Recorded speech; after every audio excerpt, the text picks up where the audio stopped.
Hi, everyone. I'm sorry we're a little late because we're late mostly because of the computer not wishing to recognize the camera.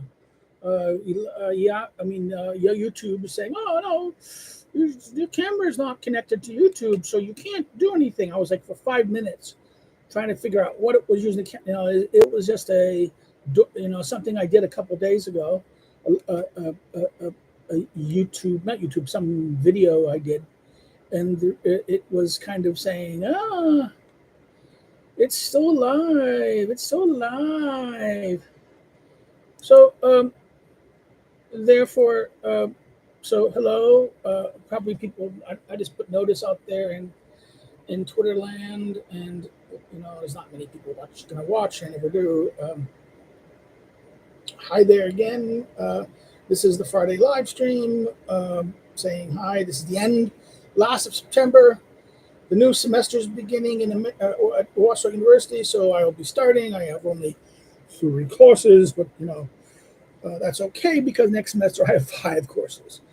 Um, this term, I have the MA seminar, pro seminar with redoing the Federalist Papers, and I got the new class on the American legal system, which I spent, I've been telling people, I spent real time organizing it.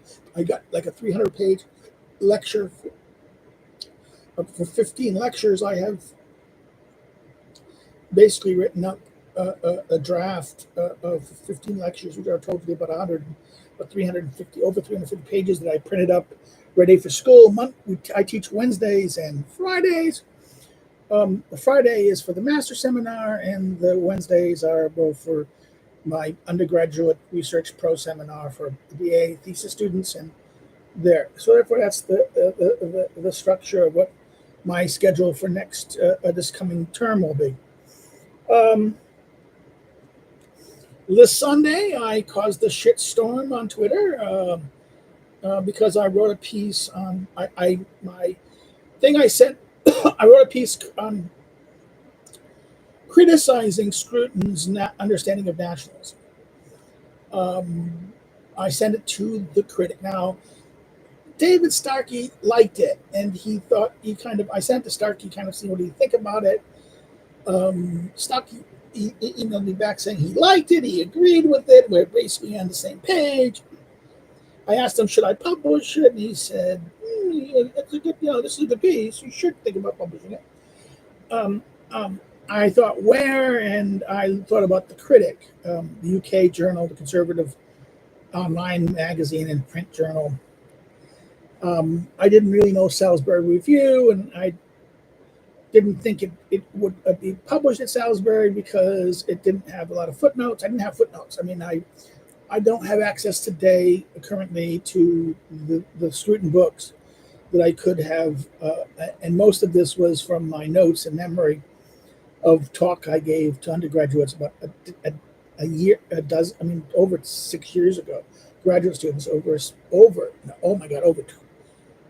a decade ago, when I was doing seminars for doctoral students at the Academy of Sciences. We did basically contemporary political thinkers, Anglo-American and European contemporary political thinkers course, and for doctoral students it was. And I was doing I was kind of being, subverting the thing by giving the right-wing thinkers, conservative thinkers. And I covered Scruton. Both this, and we dealt with the strengths and the weaknesses. I kind of dealt with some of what I thought the weakness in that sense of his cultural aesthetics philosophy. He's not aesthetic. He's more of an aesthetic philosopher than a political thinker. Now, some people say, but he has good ideas of homophilia and his green philosophy being a basis for a revitalization of local politics. I thought the green philosophy was a hack job of him trying to kind of echo that 1990s, early 2000s trend by Ron Dredger about crunchy conservatives, right? This idea of local, we can be just as we can embrace abandon the modern world and abandon the technological structure and embrace the thinginess of like alternative, whole foods and environment, ecology and things like that. And I always had a suspicious of that. This was really kind of a we can play that game too kind of view of the right on the right, who weren't willing to willing to see that such movements on the left was really a rejection of civilization itself, and that while yes, defending the local and defending the particular and the traditional lifestyles is something that conservatives should pay attention to. I think that that argument trying to make it green and label it green is a very problematic thing, particularly the connection, because it leads us to kind of what I call the fun. If you understand the environmentalist, the green movement, it was very much tied to pan-Germanic ultranationalism. Okay, the Get Back to Nature movement was really kind of basically mid to late 19th century conception, emerged from basically the German reaction, the German influencing. It's basically a product of German thinking at the rise of, the moment the Enlightenment hits Germany. This is that famous line by Strauss, that the moment that the Enlightenment kind of gets to Germany is the moment that the Enlightenment is being self-criticized, right? That Rousseau's critique of the Enlightenment off that Goethe and Kant and Lessing, all these people are basically children of Rousseau. Even Hegel is the child of Rousseau. So German idealism and German philosophy and even the German liberal tradition of intellectual Goethe, and even come on, I don't want to say Mann, before Mann. What is the not the Fry, but the other university is named after this famous German educator, 19th century liberal, a German educator. I'm blanking on the name. A liberal who's an educator, became the university is named after him. Berlin. Blanking. Okay, age. I'll remember it when I, get off the thing or when I'm looking at it. But the German moment is this idealism in that sense. So thus, this whole environmental movement is a kind of problematic in that sense. It is very much a reaction against the Enlightenment. It's a reaction to rationality. It is the triumph of the irrational versus this. And I think this is it wants to look for spiritual, to return to the spirit and the spiritual that is tied to vitality seeking. So you have all like starting in the 1870s, 1880s, 1890s, you have all this vitalism. Now, you have some thinkers about this. Now, the problem is that starting with Kant, Hegel, the Germanic tradition of philosophy starts actually even starting with Descartes, the early Enlightenment. There is this movement towards the will, okay, the idea of the will, the willing agent, the will, and the idea of the will that will dominate continental philosophy, and particularly in terms of psychology, but also in terms of the soul, the question of the soul, the question of agency in that sense. And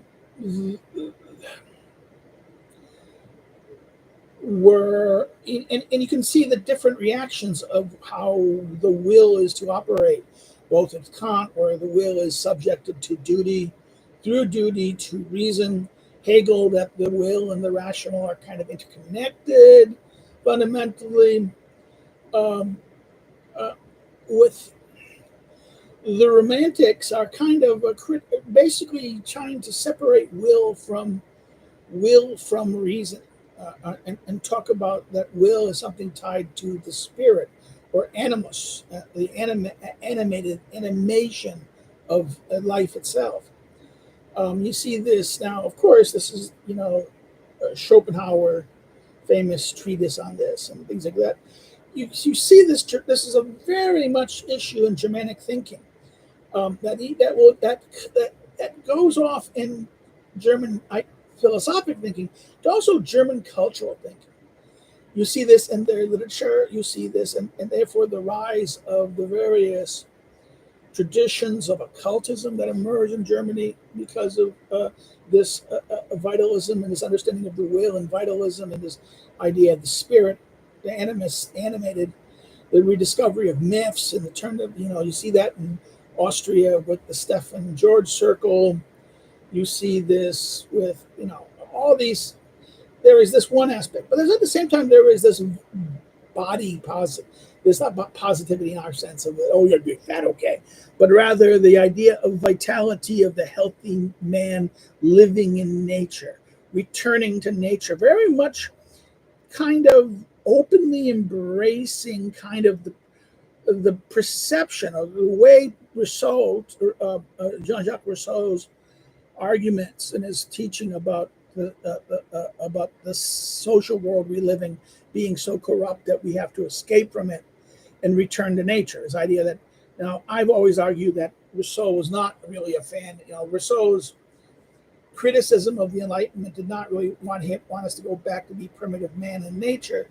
He thought that was impossible, but only rather that we overcome, we see the danger that society, modern world, modern society, and reformulate it so that we live more healthfully,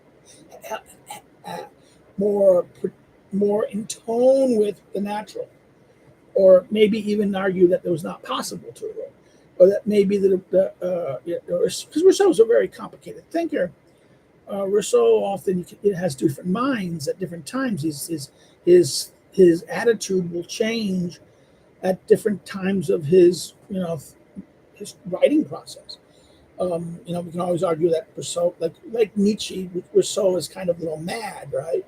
We can see a little madness in the later writings, right? The dialogue, his famous dialogues with Jean-Jacques, right, where he himself is writing about himself, right, in dialogue with himself. This has always been like, this is little, the Anglo-Saxon world always look at these later Rousseau writings with suspicious, as much suspicious as suspicion that they had of Nietzsche too. In many ways, Rousseau and Nietzsche are very similar. They both really like music, and Nietzsche actually, Rousseau actually came up with an alternative musical scheme, which no one really pays attention anymore. But Nietzsche, in other words, ironically, Nietzsche wanted to do what Rousseau achieved in many ways. So that's been basically. How does this get back to Scruton as well? My criticism of Scruton was that his German idealism, his aestheticism, and these things are was always tied to the fundamental concepts about culture, nature, were tied to these German idealistic constructs, and that his attachment to England is just it's a prejudice. It's not really a principled position. It's a principle. And that politics is only really a prejudice, or political life is only a irrational or non-rational construct. He might defend. Now, this is the problem. But he defends prudence. Does he? I didn't do this in the article. I would compare, if I'm going to compare conservative 20th century conservative thinkers, particularly post-World War II conservative thinkers. I think Oakeshott is much better and much more consistently as a philosophic thinker, a political philosophic thinker than Scruton. Scruton only comes to politics after he's abandoned his philosophy, his teaching. In other words, he's sick of the university. He's tired. He's written all these books. He's written his he doesn't really want to teach anymore. He's sick of the university. He's sick of the left wing direction that the English universities have taken by the 1980s, 70s, and 80s. He's already he's gotten some respect by Thatcher, the new Thatcher government, and influence, and he decided to make writing popular books about art and culture. He was able to get say this is similar thing Starkey did in the 80s, right? That you move from the university teaching to TV teaching and cultural teaching, and writing in magazines and earning money that you never earned in the university. Scruton, thus, in this light, became interested in politics. It was simply that he was a conservative. He was influenced. This was his, status in that sense, and it was this disposition. His defense of the English rural countryside. He defended, in other words, his political teaching emerges not from a theoretical understanding, but rather through his experience, and a defending of his experience. Okay, that's maybe someone can say that it was an experience. In other words, his writing about politics and conservatism was more kind of very much in the realm of Oakeshott. It seemed that conservatism is a disposition, not a philosophic statement. So, but the difference is Oakeshott, while omitting that these principles, our stance on things like ideology, like conservatism and liberalism or progressivism, this will reflect our personal perceptions and our experiences. But his understanding of the political structure and how human nature interacts with this was not an argument from one's own experience, but an argument about what is true. Okay, and this is where the difference between, let's say, a Scruton and an Oakeshott really reveal itself, because Scruton never really comes up with a purely conceptual argument. Now you're gonna say, but what about his Okophilia and Okophobia? And in fact, Okophilia only emerges after his term Okophobia, right? His real conception was Okophobia. Okophobia was his. Scruton came up with Okophobia as a description of the modern liberal hatred of the particular, of the household, of the things like the household, the family. You can see this. This is true.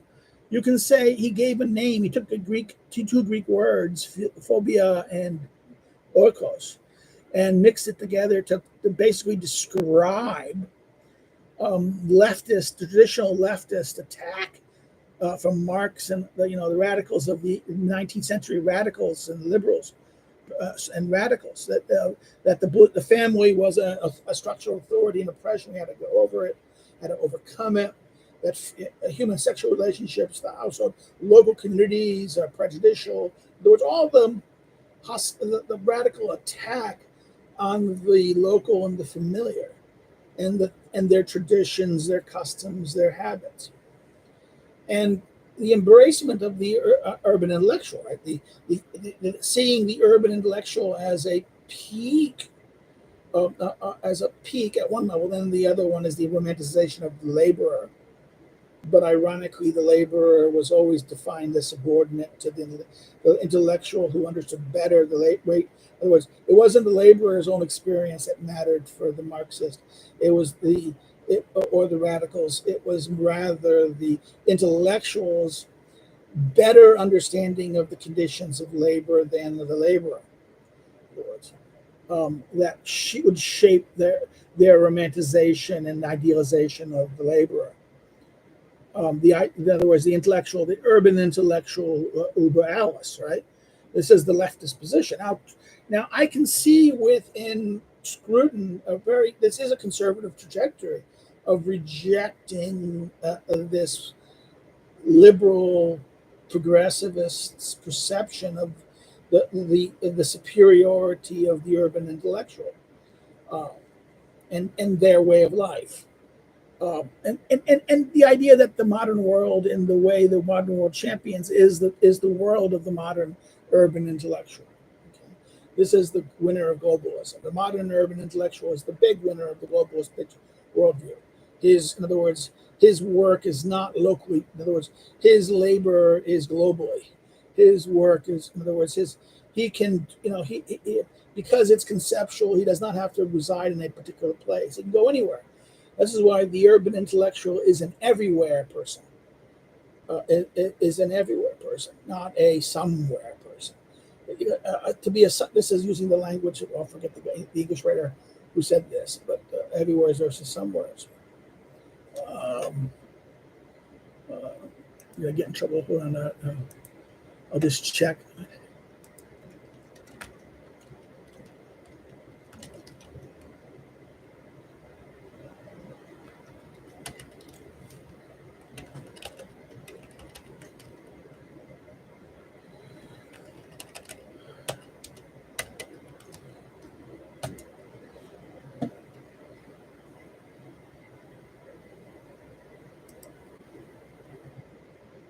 David Goodhart, the English writer who coined the book that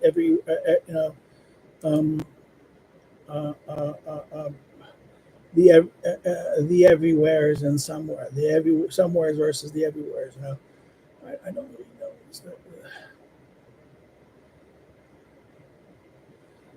The title I think is "The Road to Somewhere," right?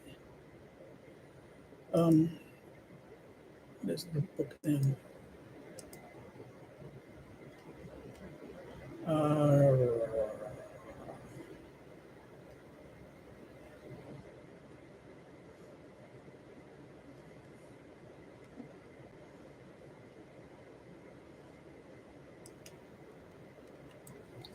This is what happens when your memory is getting old. David Goodhart. The Road to Somewhere, right? The Road to Somewhere. That was the 2017 post-Brexit book, right?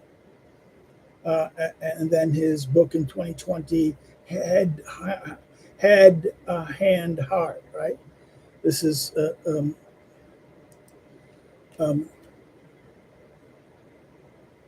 this perception between that. But you can see this already in other words, this divide between the anywheres and the some places. I think this is a thing, and okophobia is a description of this. Now, okophilia is his. Where does he? Everyone tells me. I said, okay, I know. In many ways, the concept emerged as an attack on Oakeshott. But okophilia, his positive argument, I think, is people say, well, it's found to be found in the green philosophy, and like I said, I never found the green philosophy. I got distracted in the green philosophy because I think it's the wrong-headed direction to even go down the ecological argument, because it's even to embrace the term green fails to understand that you've accepted the enemy on their terms. You've accepted their enemy on their terms, and in many ways. But isn't that wait a minute? How can you say that? The green environment seems to be the antithesis to the urban, right? But the intellectual may speak of this as to understand the urban intellectual leftist love of the green world, the authentic human community, and things like that. You have to understand it's part of the Marxist utopian vision. That this is part of the It's not a real thing. It's an imaginary ideal state.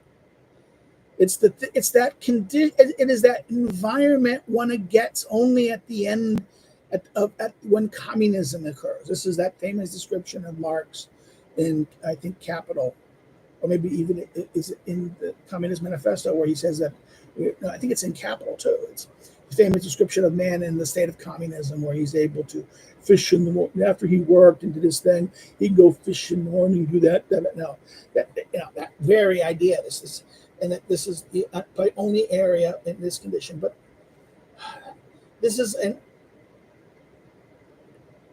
a sometime a place that it's a utopia.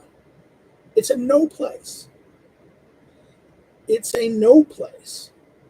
It is a dream, a desire that can never be. In that sense, it never can actualize itself. Every time it has to actualize itself, it destroys itself. So, because it requires every time you create any societal structure, it's always going to create hierarchies of and classes, and it's going to the very you once again create a dynamic history that wants to, Marx wants to overcome, right? Cycle of trust. Now, why am I thinking this? This is the problem. I think this is the real dilemma here, is that once you accept that the green idea is something which we conservatives should kind of agree on, we're on the same ground. This is the same ground. Conservative offense, drag queen story. Eventually fall into data somewhere. Not maybe the description of the first, someone in the will the French world were influenced by but influenced by their movement. Take that, doesn't wishing to oppose the extreme version of those on his side of the fence, that he opposes tactically will embrace the position. Oh, no, don't get borrowed. This is, and there's an argument for this freedom, right? Let's see this line and that line. So that's the article I wrote. I have something I worked on about Central West, Central here, but it's not true. I mean, they're angry. My Hungarian guy I know. Oh, you're on the left. You're doing the same thing the left does, saying that there's this, I understand he doesn't like. He himself doesn't like work in the urban crowd. Okay. I see him and I can see how he, in many ways, now. I agree with him. It's wrong. I understand why he's doing it.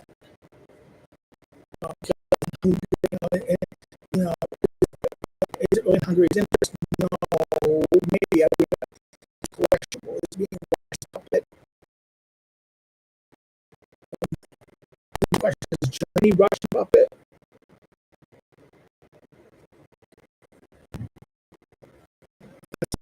Germany is the Russian puppet. Then you all have the Russian puppets.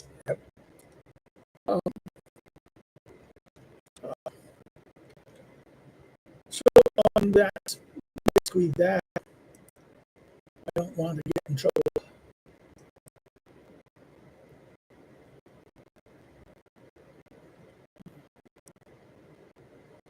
I don't want to get in trouble. I think Scruton did influence his Cold War ties. He built the war, these things. It is a product of the created post wall collapse, anti-communism, and is now to help the anti-communist Central Europeans. my friend is you're never record that. Oh, well, but this is the problem. This is the thing that happened in certain circles, and the circles can the attracted people to become, either PI, the rise of PIS in Poland, and or funding of PIS. And then lines like not necessarily feeds. Feed is always a kind of anti-communist origins and recovery restoration.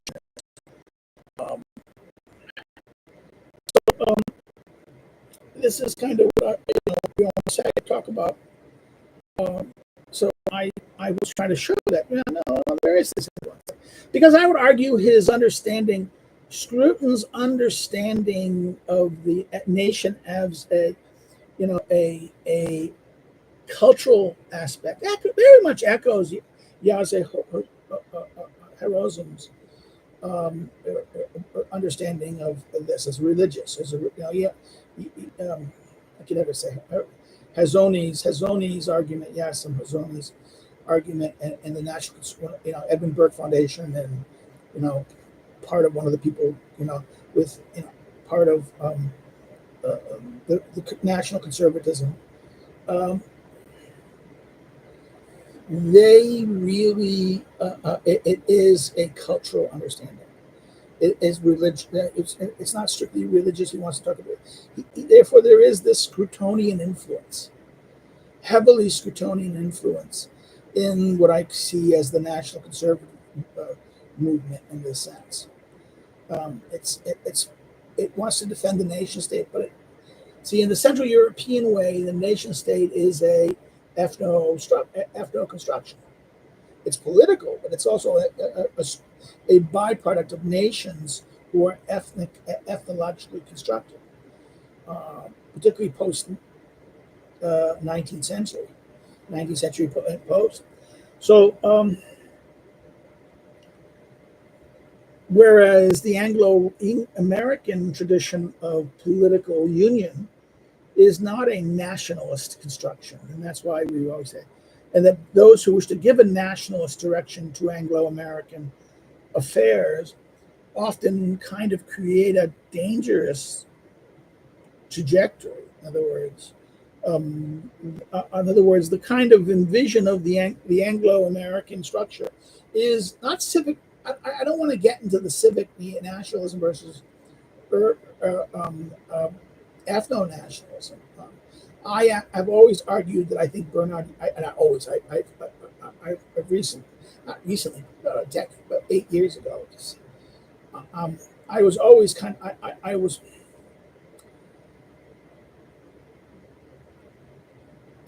2014, 15, and 16. I still was kind of more wishing to see. Well, I saw the American experience as civic nationalists, not ethno-nationalists. Okay, America was never a nation. Okay, that's from the American experience. It was always a mistake to speak of ethno-nationalism, because this was never the American vision. And I think even nationalism is misleading, because they were not one nation; they were many nations. And that America was a union of states. In other words, it was a union of relatively, even though some states were stronger and bigger and more powerful than others, but it was still a relatively equal, a community of equals, of states at least. That the states were all equal to each other in that sense, and that the creation of the Constitution gave the situation of proportionality, the compromise, gave we had to acknowledge efficiency and effectiveness, and had to recognize the proportionality of the power and ability of states. At the same time, we had to recognize the equality of states, right? That's the American constitutional tradition. We're a union. It wasn't a thing. So therefore, And I think David Starkey's recent YouTube videos about the English Union and how it was points of different experience. It wasn't an equal union. The English, when they created the Act of Union in the reign of Anne to create Great Britain or United Kingdom. I mean, the English crown, starting with the Stuarts, were a unified monarchy. There was a monarch in charge of the Scots and the English. The English king also made claims to the French, not French, well, at one time, the Plantagenet kings of England, not only to Ireland, the English crown has traditionally claimed control of Wales and Ireland, but also to the Plantagenets France, right? That was the thing. They lost that, and then with the Stuart monarchy, okay, one Plantagenet they had the Scottish monarchy as well, but they lost it. The Scots reestablished their control, and then the Scottish kings, James VI of Scotland, James the First of England, and then the crown again unifies. The only union which transfers, that, in other words, it's political union. And I think that Scotland is left, that the nation of Scotland is left intact, except it's political power. It's legitimate. It's and it was we got to do a new thing because we have to give up all their rights inherited from all the institutions that build up the English system about the I think this explain that the English were a union political of the stand of Great Britain, a union, a union of nations, different nations, of Welsh, English, only the this may explain the concept of union was not going to be. In other words, that even early colonists, even early associated colonists, always talk about the kind of union of the colonists. Now, kind of from their English workers. I think the colonies the act of union of the colony.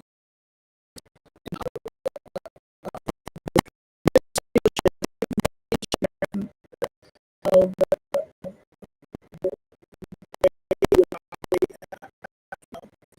independence and articles established federation. Okay, so let's talk about my stupid article. I'm still writing on the political. I want to be going to the Midwest. I hope so. I applied for the Midwest Conference in the spring. Did that work?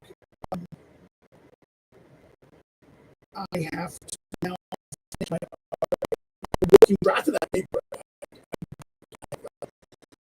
I have 18 pages to draft that paper already. Now,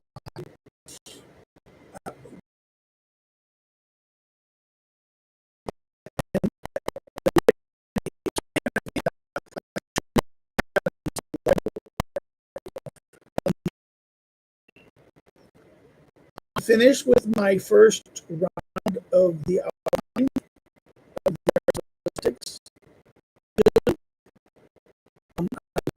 Kind of almost weekend I was to go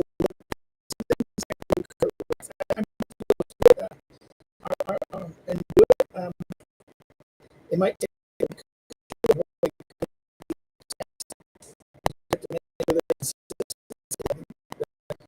I think I might get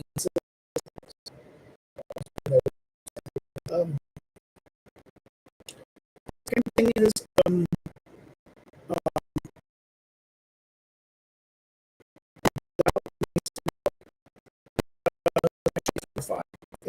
If this is already near 400, well, if the then doing a small 5 to 10 page essay for each this to book. Ooh, so I'm kind of worried. I'm kind of worried what's going to happen. But we'll see what happens. I will kind of write an essay.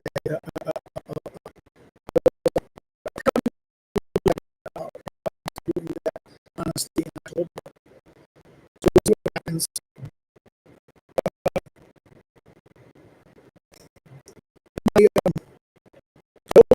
Introduction to politics.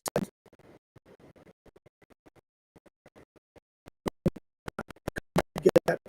I might notes on politics.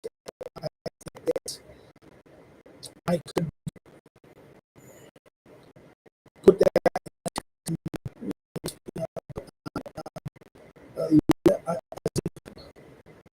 we'll see how it works. I'm kind of thinking about that. The kind of way we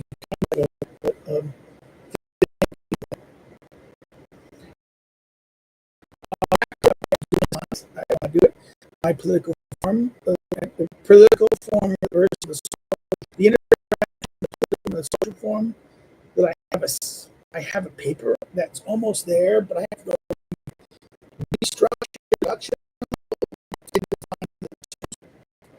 and we will make progress on that. Progress. I just need to clarify. I think I define my two terms: political form and political form. But research on political form. The political form is a very odd thing. I think it is my initial research has shown that it is very that maybe the first person who uses explicitly the concept of political form, and that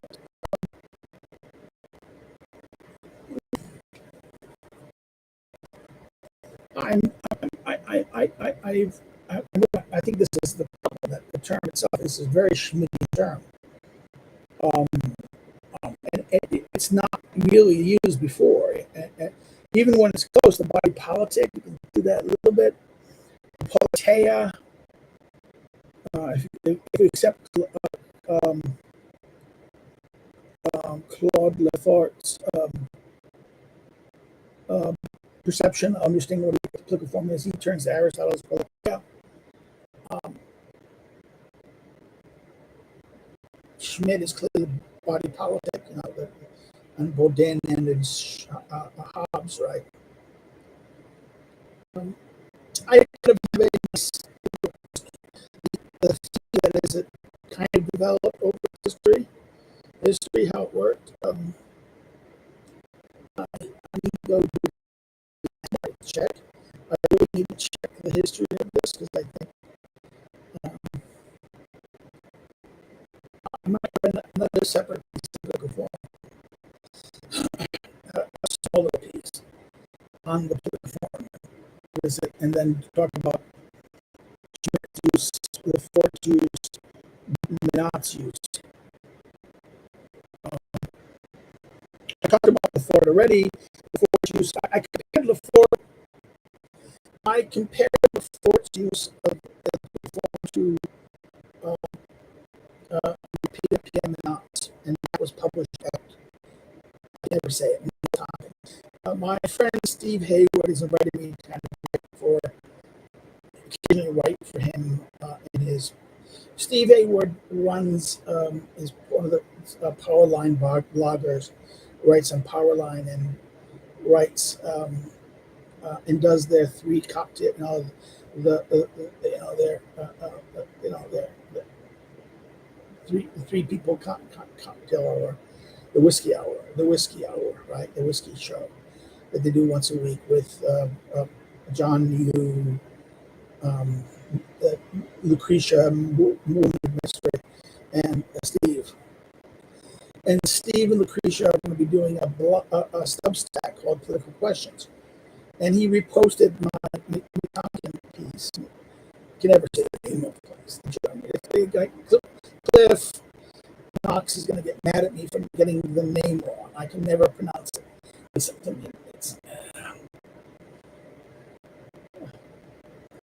But Steve Haywood reprinted my Monot piece. Wanted to. Now I just sent my new Monot piece. My new piece on Lefort to Knox to hope he does. I'm a little disappointed I haven't heard from First Things about I sent them the First Things. It's 2 weeks now. I don't like when they don't tell you anything. I'd rather just be told, no, we don't want you. To say no. About honor. There's something about the connection between the conception of honor and chivalry and connection of honor. I think that's an interesting in Christian. This thing I've written on that. I want to write some more on that. I have some things that I wanted to be published at First Things. I have a piece on Philip Baton on his regimes that I would like to publish someplace. But I would like to get it published somewhere else. But I gave it to him. Some things. Steve, I don't think Steve will do something. We'll see what happens. I have this thing on sports that I want to do with somebody. I need to do with somebody who helps. I have the basic body of the thing written. It's a rather long thing. It's going to be a paper. I just need some details. I need some statistics. I need someone who knows the statistics about that, college athletics, high school athletics, and things like that, and the connection to the argument. Just adding the data into the argument to make the thing, more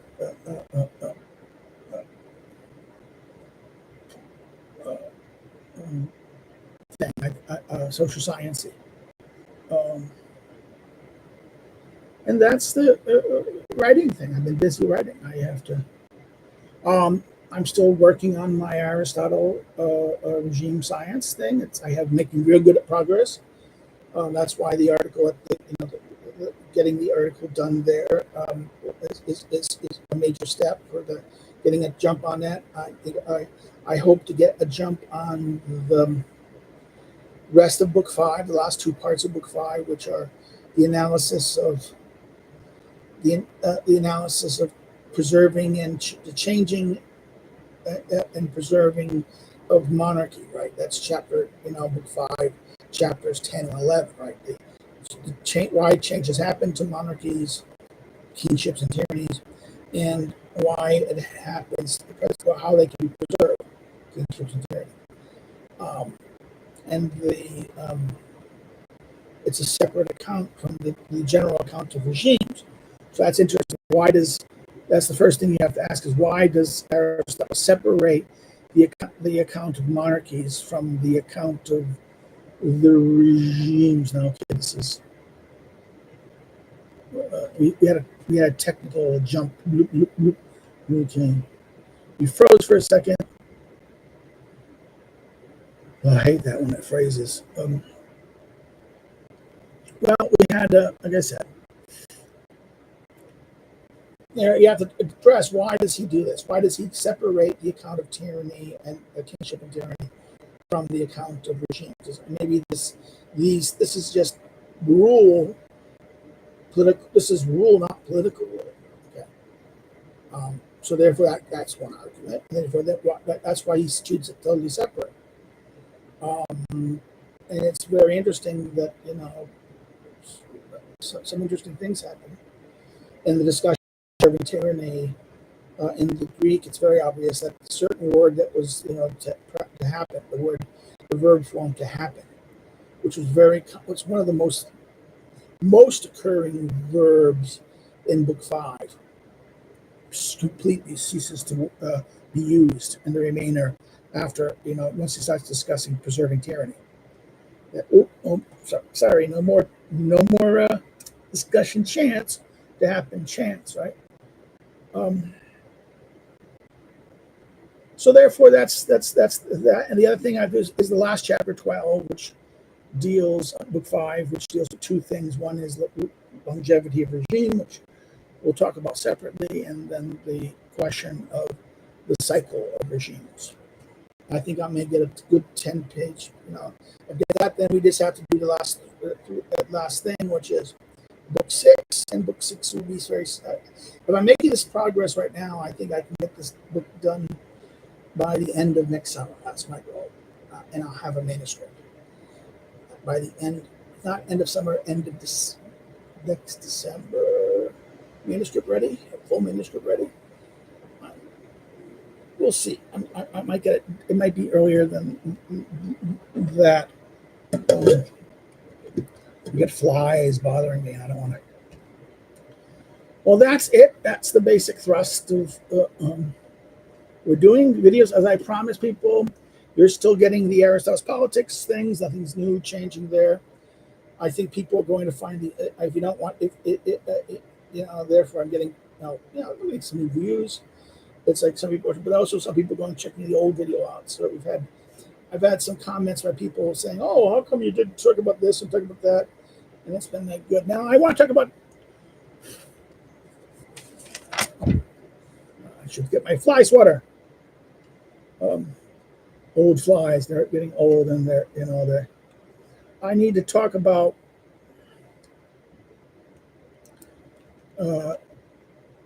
Corlitz, because he wrote today, and it's important to talk to our people who have wrote to us, particularly on the live stream.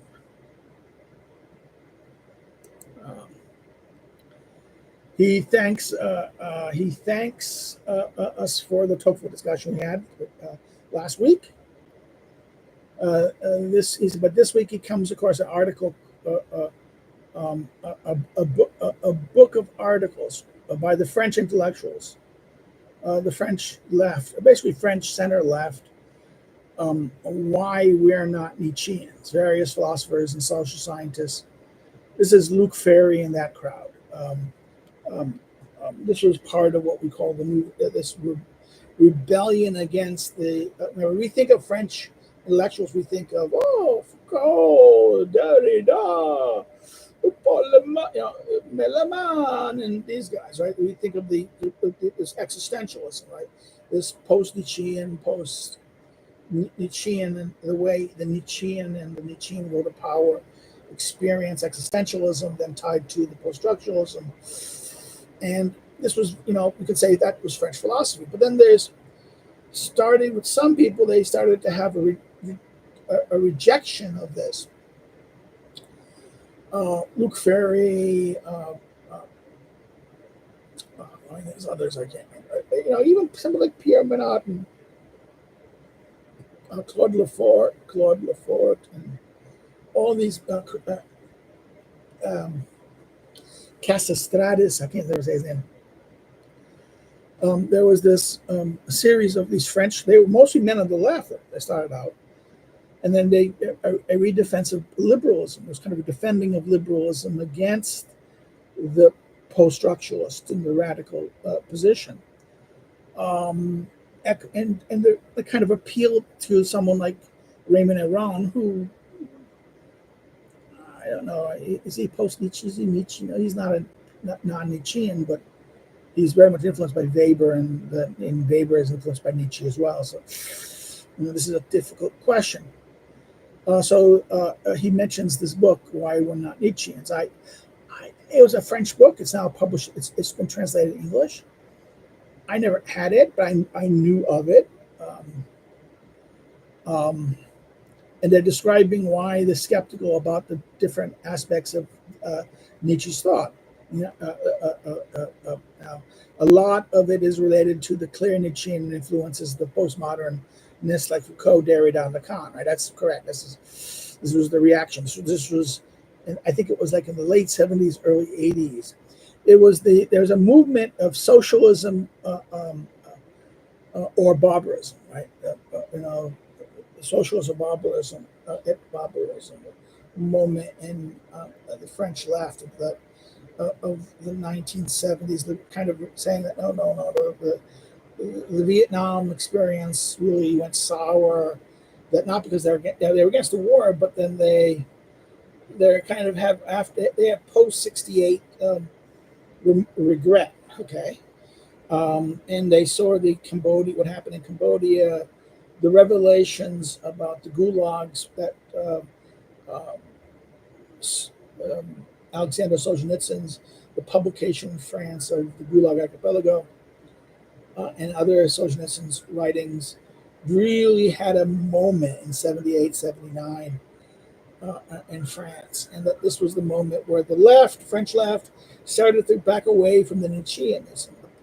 So therefore you kind of break away from it. And this led to kind of revitalization of liberal tradition, liberal thinking, and also thinking on the right too. So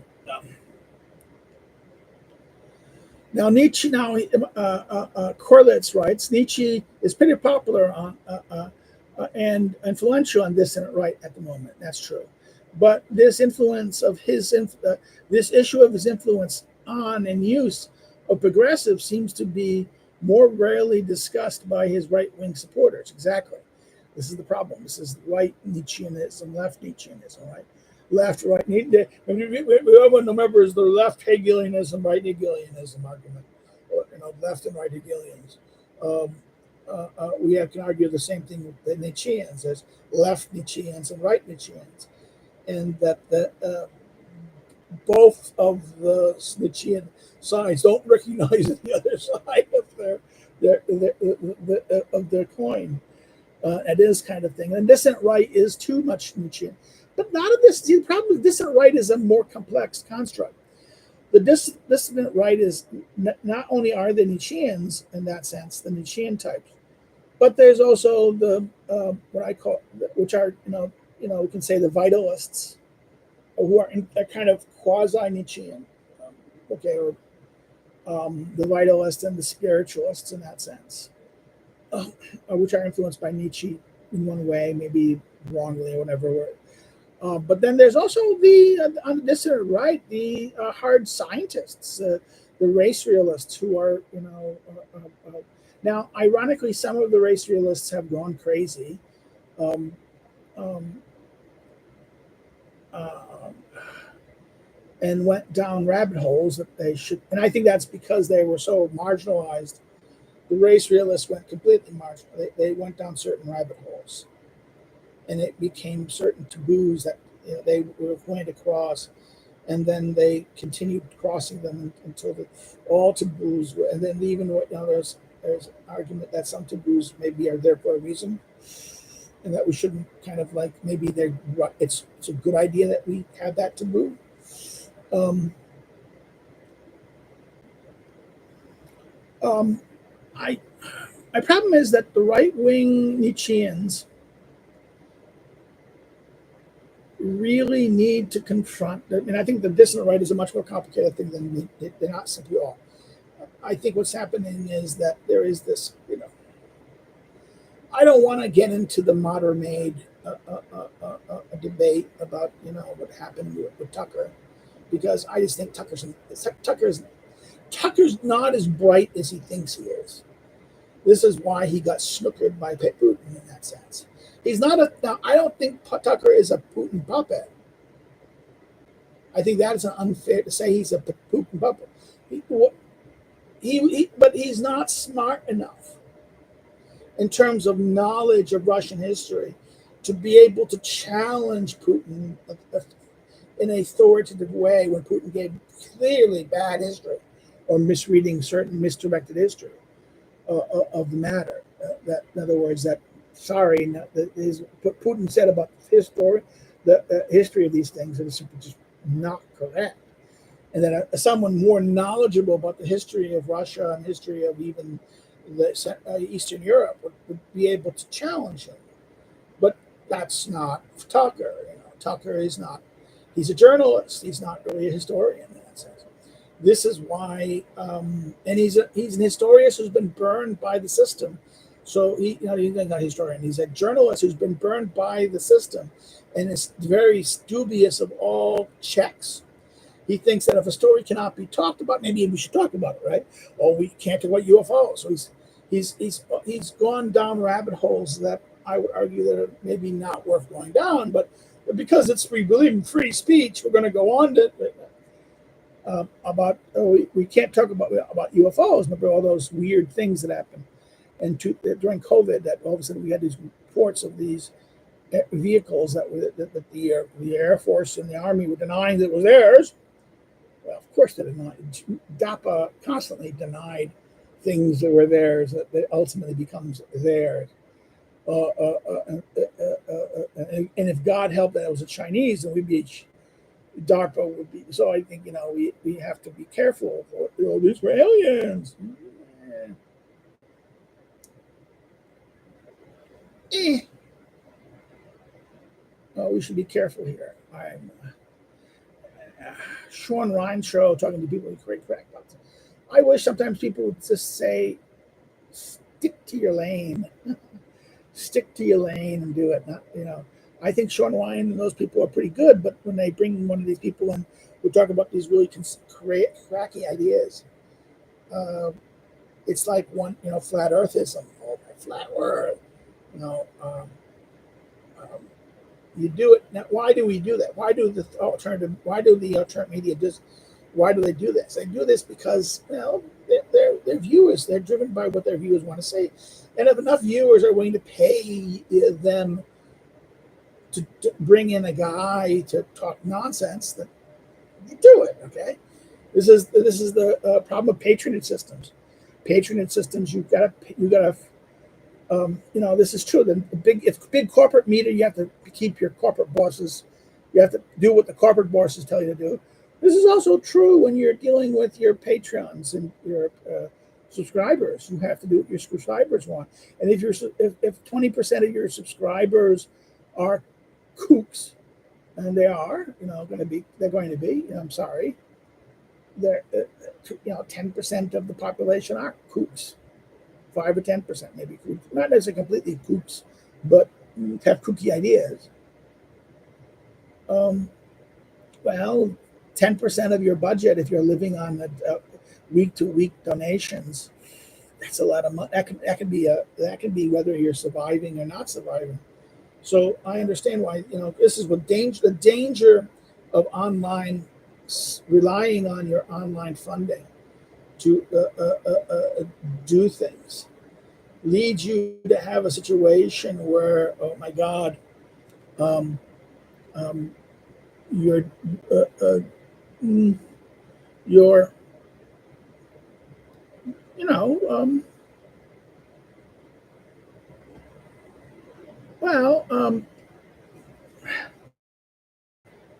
how can I say this? It leads us to a problem it leads us to think seriously about the problem of the new media in that sense, how you get captured. I've seen YouTubers go completely because of who's paying them and who's contributing them. They raise issues that they would not have otherwise raised. Okay, they do this to appease because if they think that if they don't appease them, then maybe other people will think, oh, he's cheating, he's taking money from people, but he's not, he's taking their money but doesn't respect them. Oh, no, maybe we shouldn't donate to them. You understand? There is that danger in this structure. Okay. And then he ends, Corlitz ends, he says, on a different topic, might be Claude Lefort's and his analysis of totalitarianism and how he fits other writers on the topic. So how does Lefort compare with, Lefort? I think Lefort is going to be very similar to Raymond Aron. on totalitarianism. I think Aron's book on totalitarianism and Lefort are kind of there. I think there's going to be an agreement on this. Lefort, and this is this is just my kind of gut feeling.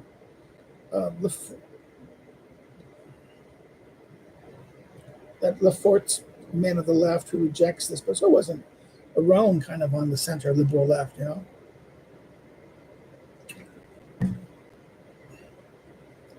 Well, that's that. No, hold on. I got something here. No messages from people. They've only had like one or two people coming in, three, I think three at the most. So, well, that's it today. You can follow me on social media links below. You want to know about me as a scholar and researcher, you can check out the academic social media below those. You want to help me to do what I do, you want to be Patreon, you can do so through the Subscribe Star links and Patreon links that are below. Or you can just buy one of the 3 books that are currently available in the thing. So therefore, that's it. I will see you next week. It will be in October, so and I'll be in my start of my term. And maybe I will talk about Lefort on totalitarianism. We'll see what happens and how it goes. Okie dokie. Take care. Bye-bye. See you soon. See you again. Have a good weekend. Bye-bye.